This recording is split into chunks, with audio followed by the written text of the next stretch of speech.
नमस्कार दोस्तों, मैं देवेंद्र सिंह बिष्ट अपन गुड्डू फौजी भाई। जैसा कि आपने हमारी पिछली वीडियोस में देखा होगा, हमने आपको श्री दक्षिण कैलाश आश्रम एड़ादो के दर्शन कराए थे। आज इस संध्याकालीन वेला पर हम आपको श्री फुलकेश्वर धाम, जो कि मेरे गृह क्षेत्र बगवाली पोखर और मेरे गांव से मात्र 2 से 2.5 किलोमीटर दूरी पर है, एक खूबसूरत जगह पर भगवान भोलेनाथ के दर्शन करने ले चलते हैं।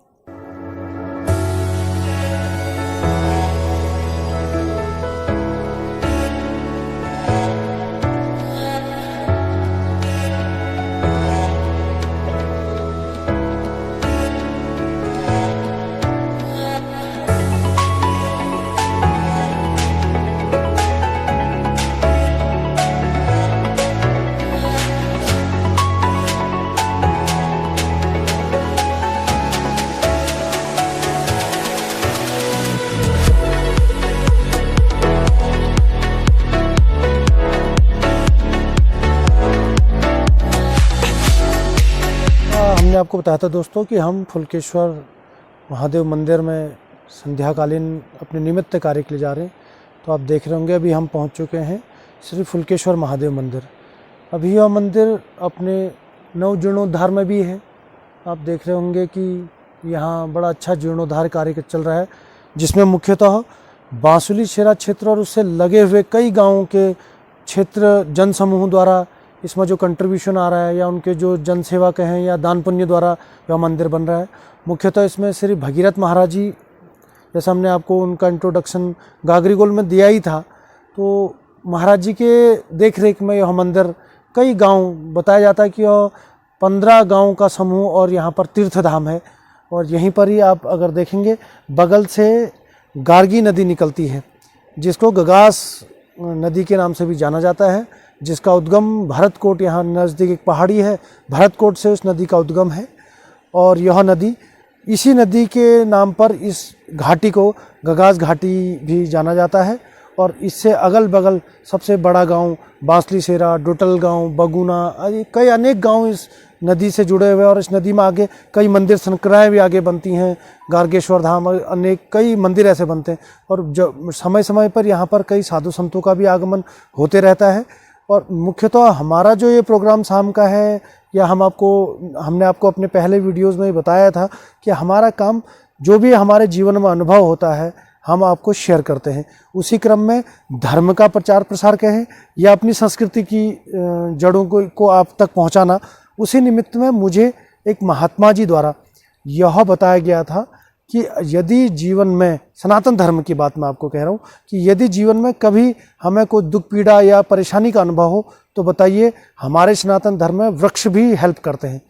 उसी वृक्ष के क्रम में महाराज द्वारा मुझे यह बताया गया था कि पीपल वृक्ष हमारे बीच एक ऐसा है कि अगर हम अमूमन मंगलवार और शनिवार विशेषतः, और हो सके तो प्रतिदिन, यदि हम पीपल वृक्ष पर अगर दीप दान कर सकें, तो यह इतना बड़ा दान है कि हमारी कई परेशानियों का हल हम वृक्षों से भी कर सकते हैं। इसीलिए हमने हमारे कई पहले की वीडियोस में या कई जगह आपने हमें कहते हुए भी देखा होगा कि पेड़ लगाइए या पेड़ बचाओ, कई ऐसे हमारे पहले भी कई ऐसे कार्यक्रम लग चुके हैं। लेकिन पीपल वृक्ष का महत्व जब मुझे पता लगा, कई पंडित जी लोगों के द्वारा भी मुझे ऐसा पता लगा था, यहाँ तक कहा गया सनातन धर्म में कि पीपल वृक्ष में ब्रह्मा, विष्णु, महेश तीनों देवताओं का निवास माना गया, और तो सारे देवताओं का निवास इस वृक्ष में माना गया। इसीलिए शायद बड़े पुरातन काल से हमारे बुजुर्गों ने भी कई बार पीपल वृक्ष लगाने की बातें कही गई होंगी, या अमूमन हर गांव में आप एक पीपल वृक्ष देखा ही होगा आपने। और तो आपने देखा होगा, जब हमारे घर में कोई मृत्यु जैसी घटनाएं हो जाती, तो 12वें दिन हम पीपल पानी पीपल वृक्ष से ही शुद्ध होते हैं। तो इस पेड़ की कितनी महत्ता आप देखिए। उसी पेड़ की महत्ता को मानते हुए मेरा अनुभव कि आइए पीपल वृक्ष में करें दीपदान। भगवान गजानन के नाम से ही शुरू करा जाता है। उसी क्रम में भगवान गजानन के द्वार से हम यह दीपदान ले जा रहे हैं। और आज शनिवार है विशेषतः, तो हमें पीपल वृक्ष पर करना चाहिए दीपदान।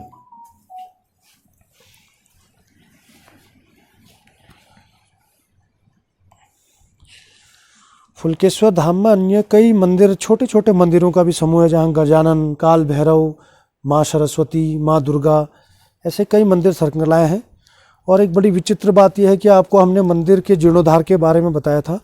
यह वही मंदिर है महाराज जी की देखरेख में, जिनकी एक मूर्ति स्थापना भी यहाँ पर है। हमने आपको पिछले दक्षिण कैलाश आश्रम में श्री देवनारायण गिरी महाराज जी के बारे में अवगत कराया था। तो एक स्थान महाराज जी का यहाँ पर मूर्ति स्थान भी है। महाराज जी द्वारा लोकल क्षेत्र में भी कई जगह कई लोगों की मान्यता महाराज जी से थी।